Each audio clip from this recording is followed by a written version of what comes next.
Bom dia a todas, bom dia a todos. Primeiro, parabenizar, viu, João, por essa mais uma excelente iniciativa que mostra compromisso também do seu mandato com a agenda da cidade, com os servidores, com as servidoras públicas. E você muito gentilmente se coloca em algumas situações, eu vou me colocar também aqui. Conte comigo sempre como um assessor seu nessa luta em defesa dos direitos dos servidores. Bom dia a todos e todas, colegas de profissão, aqueles que são da educação, mas todos colegas, né, de serviço público que fazem e fizeram um trabalho tão importante para essa cidade, para a garantia dos direitos das pessoas, da cidadania e da própria democracia. Não existe democracia e garantia de direitos sem os servidores, sem as servidoras públicas. Então, parabéns a cada uma e cada um de vocês. Quero cumprimentar toda a mesa e também a Raquel, que aqui representa o IPREV. E, Raquel, não tenho dúvida nenhuma de que essa não é uma mesa, né, de opositores, no sentido do bem comum, que é a saúde financeira do IPREV. E a saúde financeira do IPREV significa a saúde financeira, a saúde mental e a dignidade dos servidores e servidoras aposentadas. Uma coisa não pode estar desassociada da outra. Não é possível pensar na saúde financeira do IPREV às custas da saúde dos servidores e das servidoras. Acho que esse é um consenso que nós precisamos iniciar nesse debate, porque as duas coisas precisam andar juntas. E eu queria, João, fazer um breve histórico, muito rapidamente, várias companheiras aqui já fizeram, do processo que nós temos hoje, que é a Lei Complementar 970 de 2020, que promove essas modificações. A Elineide apresentou bem aqui um parênteses que não é um detalhe, porque o Ibrahim também coloca a necessidade da gente discutir a fundo a Previdência, sem as ameaças, sem o processo atropelado. E eu falo isso porque a Lei Complementar 970 foi aprovada nessa casa no auge da pandemia, de maneira remota, ou seja, sem debate com o conjunto dos servidores da própria cidade. É preciso fazer um compromisso aqui com o governo, da gente fazer esse debate a fundo, com muita honestidade, com muita transparência, porque é do nosso interesse, né, que o IPREV se mantenha saudável de fato. E estou trazendo isso porque quando a gente fala da lei complementar, estamos falando da reforma da Previdência. Reforma da Previdência, nesses moldes, que iniciou no governo do Temer, lá em 2016, com a primeira PEC, que a luta sindical dos servidores públicos, e eu tenho muito orgulho de ter travado essa luta em 2016 e 2017, na direção dos sindicatos professores, nós impedimos a aprovação da reforma da Previdência do Temer. Infelizmente, não conseguimos, apesar de muita luta que foi feita, né, Ibrahim, impedir a aprovação da reforma da Previdência do governo Bolsonaro. Logo no início do governo Bolsonaro, com um debate, de novo, sem transparência e muito enviesado, numa máxima que nós precisamos refutar aqui, que o Estado brasileiro está inchado demais. Não está. Que o Estado brasileiro e que os serviços públicos e os servidores públicos, eles comprometem a própria saúde financeira do Estado brasileiro. Não é uma verdade. É mais uma mentira da agenda de mentiras que dominou a política brasileira nos últimos anos.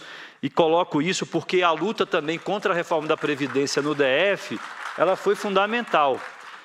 Porque o projeto que o governo ibanês encaminhou para essa casa naquela época era muito duro, pior do que a reforma do Bolsonaro. A luta nossa permitiu diminuir o impacto, porque vamos lembrar que o artigo 1º daquele projeto de lei, que incorporava todas as mudanças da idade também, só foi retirada do texto final graças à luta dos servidores, de novo, no auge da pandemia, mobilizando e pressionando essa casa que teve, naquele momento também, o entendimento e a sensibilidade, exatamente, de retirar o artigo 1º que estava na proposta original.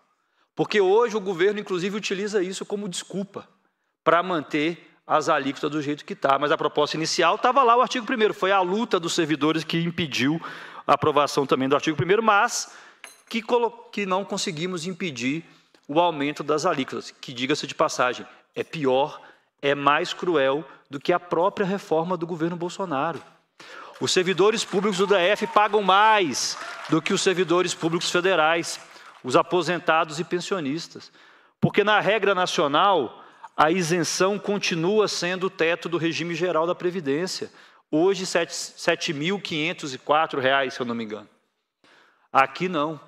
Aqui nós perdemos a isenção para os aposentados e pensionistas do teto do regime geral. A isenção hoje é de apenas um salário mínimo. E isso teve um impacto concreto na vida das pessoas. Eu sempre gosto de fazer aqui, João, um exemplo concreto, porque a gente entende o tamanho do impacto.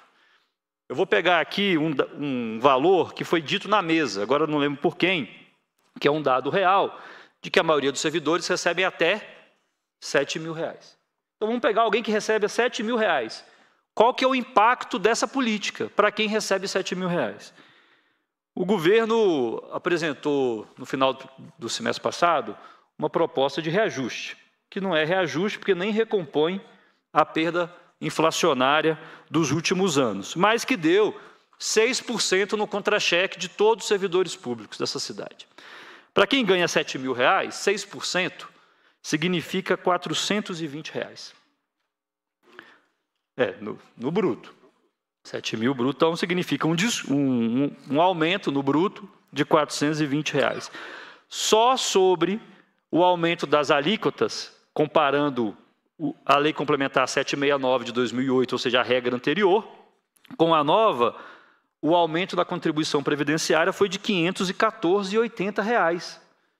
Por que é esse valor? Porque quem ganha até R$ 7.000 era isento da contribuição, os aposentados e pensionistas, porque a isenção era até o teto do regime geral, R$ 7.500.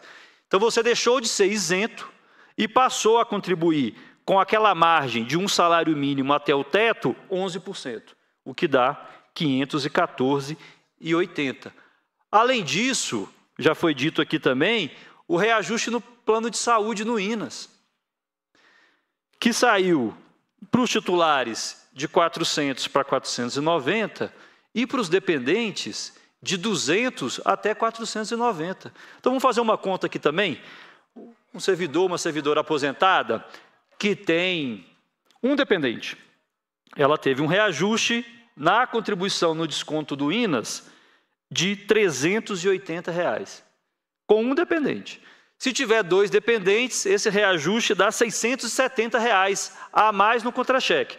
670 mais os 514 da contribuição previdenciária, nós estamos falando de um desconto de R$ 1.184 a mais para quem ganha R$ 7.000.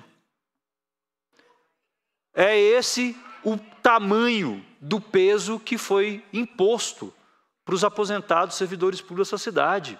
É cruel, é enorme, é impossível, não é sustentável. Por isso que eu digo, tratar da saúde financeira do INAS é preciso também tratar da saúde dos nossos servidores públicos, e uma coisa não pode estar desassociada da outra. E para passar para a Raquel, que eu acho que é importante até os esclarecimentos, nós fizemos esse debate aqui, o deputado João acompanhou, na aprovação das contas do GDF, que foram aprovadas do ano retrasado no plenário dessa casa. Por que eu estou colocando isso? A gente já alertava não só a necessidade da revisão das alíquotas, como da possibilidade da revisão. Porque em 2020, o aporte do Tesouro para cobrir o déficit do IPREV foi de R$ 113 milhões em 2020. Em 2022 foi de 36 milhões. Significa que a diminuição do aporte do Tesouro aconteceu. Não é necessário, é possível rever as alíquotas, porque tem capacidade do próprio Estado de arcar com o tal dito déficit. Ah, mas 36 milhões é muito dinheiro. Talvez para nós, né, assalariados, servidores, talvez a gente nunca irá acumular 36 milhões.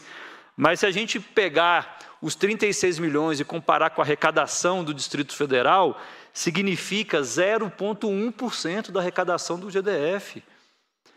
É possível e é necessário e é urgente rever as alíquotas, como tantos outros estados já estão avançando nesse sentido, e a capital da República não pode ter uma regra que penaliza os servidores, e ela é mais cruel, ela é mais dura do que a própria regra federal. É incondizente com a capital da República e com o próprio Fundo Constitucional, que nós acabamos de discutir e garantimos com muita luta a sua manutenção para o Distrito Federal. Essa justificativa do Fundo Constitucional também não permite a gente sustentar na capital desse país um tratamento tão desigual e tão mais cruel com os servidores públicos, quando a gente compara, por exemplo, com a União e com outros estados da Federação que já estão caminhando ou já caminharam para um processo de revisão. É óbvio que a nossa luta, e eu estou aqui provisoriamente nessa cadeira, né, João? Eu sou professor da rede pública, sindicalista, né, estando na direção do sindicato ou não, mas filiado ao sindicato e nas lutas todas, a nossa luta é pela revogação da reforma da Previdência, de todos os pontos da reforma, porque elas são muito duras e muito injustas. Mas é preciso avançar, entender os caminhos, e nós estamos afirmando aqui, com o levantamento, com as próprias contas apresentadas pelo IPREV, pelo governo do Distrito Federal, e aí já pedi para a Raquel também, porque nós já identificamos que tem algumas incongruências no relatório resumido de execução orçamentária, que foi publicado pelo próprio governo do Distrito Federal, com as contas, aquilo que foi gasto, aquilo que foi empenhado no último ano de 2022, que é quando você tem a consolidação, com o estudo atuarial que foi encaminhado para essa casa na LDO de 2024. Tem contradições nos números sobre a questão da própria despesa e receita do Fundo Constitucional, sobre o que de fato foi empenhado, divergências inclusive grandes, na ordem de 3 bilhões de reais, quando a gente compara o estudo atuarial da LDO de 2024 com o relatório resumido de execução orçamentária. Então, por isso que é muito importante esse debate, com muita transparência, com os dados, mas eu afirmo aqui, João, colegas e Raquel, que representa aqui o IPREV e o governo do Distrito Federal, é possível, é necessário que a gente reveja as alíquotas para os aposentados que não podem continuar pagando a conta da má gestão e do ataque e do arroxo que é feito aos servidores públicos dessa cidade. Quero colocar aqui nosso mandato, viu, João, à inteira disposição. Tudo que você precisar, o João aqui é um grande companheiro, é um grande líder e tem se mostrado um lutador daqueles mais combativos na defesa dos direitos dos servidores públicos. Então, quero dizer aqui, contem com o nosso mandato. Essa casa hoje tem bancada dos servidores públicos, tem bancada do serviço público, contem com a gente nessa luta. E, mais uma vez, parabéns pela luta de vocês, pela mobilização e por tudo aquilo que vocês entregaram para essa cidade, porque eu aprendi lá no meu sindicato que inativo é quem não luta. E vocês lutam, são aposentados e aposentadas que não fogem da luta nunca, mesmo depois do descanso merecido do trabalho, que é tão importante. E, de novo, aposentadoria é direito, não é a favor de governo nenhum, é um direito conquistado pela Constituição, pela luta democrática nesse país. Obrigado, João.